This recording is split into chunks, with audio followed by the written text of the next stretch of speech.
Yesterday morning, May 17th, an Iranian drone did something that has never happened in this entire war. It attacked a nuclear power plant. Not a military base, not an oil refinery, a nuclear facility. The Barakah nuclear power plant in the United Arab Emirates, the first and only nuclear power station in the entire Arab world. And the moment that drone hit, everything changed.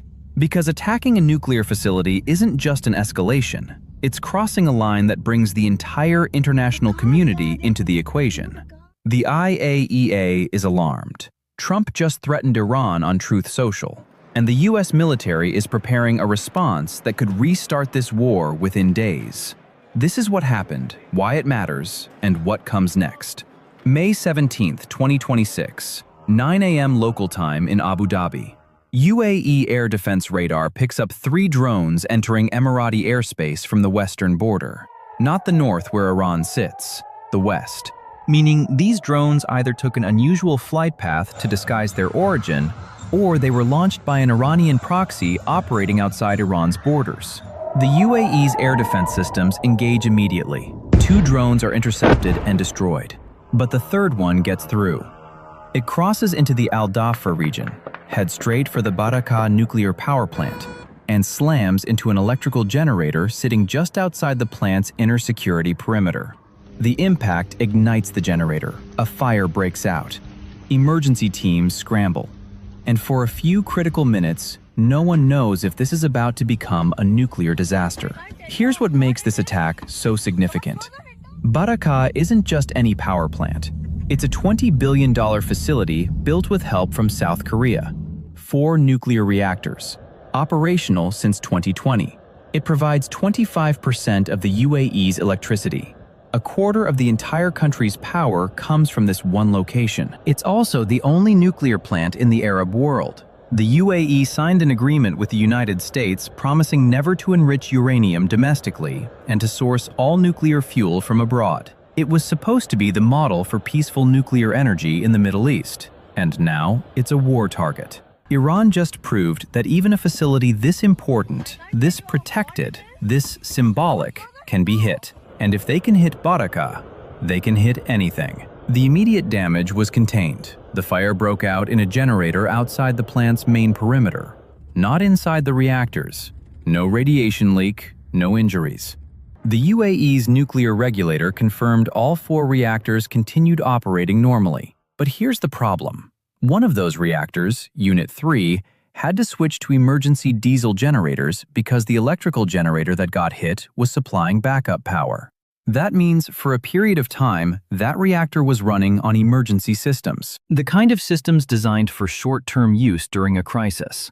Not the kind of situation you want at a nuclear facility under attack. The International Atomic Energy Agency immediately expressed grave concern. Their Director General said military activity that threatens nuclear safety is unacceptable and called for maximum restraint near any nuclear power plant. Translation: this attack just brought the UN's nuclear watchdog into the crisis. So who did it? The UAE hasn't officially blamed anyone. Iran hasn't claimed responsibility, but let's be real. Iran has been launching drone and missile attacks on the UAE for months. Since February 28th, when the US and Israel started bombing Iran, Tehran has repeatedly targeted Emirati infrastructure, oil facilities, ports, airports, civilian buildings. The UAE hosts US military personnel and Israeli air defense systems. It's been a target from day one. And now, with the ceasefire hanging by a thread and negotiations going nowhere, Iran is escalating. Attacking a nuclear plant sends a message. It says we can hit your most critical infrastructure. We can create an international incident. We can make the world pay attention. And there's nothing you can do to stop us. Except there is. And the US response started within hours. At 2 p.m. Eastern Time, President Trump posted on Truth Social, quote, "For Iran, the clock is ticking, and they better get moving, fast, or there won't be anything left of them. Time is of the essence." Not a diplomatic statement, not a measured response, a direct threat. Trump is telling Iran that the window for a negotiated solution is closing, that if they don't agree to US terms immediately, the military option is back on the table, And he's not bluffing. According to Axios, Trump is meeting with his national security advisors on Tuesday, May 19th to discuss military options regarding Iran. That's 2 days from now. The U.S. is actively planning a response, but it's not just planning. The military assets are already in position. U.S. F-16 and F-35 fighter jets are flying continuous combat air patrols over the Strait of Hormuz. B-2 stealth bombers are forward deployed in theater. That means they're not flying missions from the continental United States anymore. They're stationed at a base in the region, ready to strike on short notice. The USS Abraham Lincoln Carrier Strike Group is in the Gulf. 10,000 Marines and soldiers from the 82nd Airborne are staged and ready for potential ground operations. And Israel is coordinating with the U.S. about a possible resumption of attacks. Israeli Prime Minister Netanyahu told his cabinet on Sunday that Israel's eyes are open when it comes to Iran, and that they are prepared for any scenario. This isn't posturing. This is operational readiness. And there's another angle. According to reports, the Trump administration told the UAE to seize Iran's Lavan Island. That's an Iranian-controlled island in the Persian Gulf with a major oil refinery.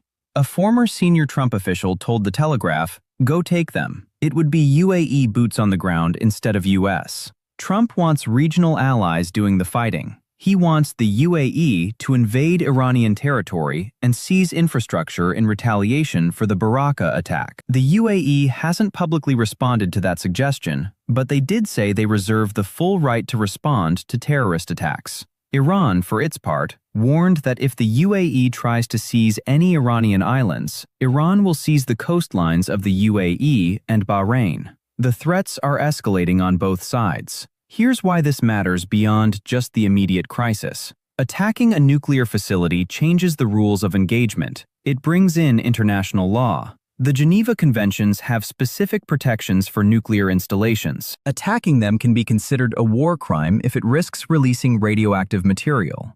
The IAEA is now involved. The UN Security Council will likely discuss it, and every country with a nuclear program is watching to see how the international community responds. Because if Iran can attack a nuclear plant without facing severe consequences, what's to stop other countries from doing the same in future conflicts? This isn't just about the UAE, it's about setting a precedent. So what happens next?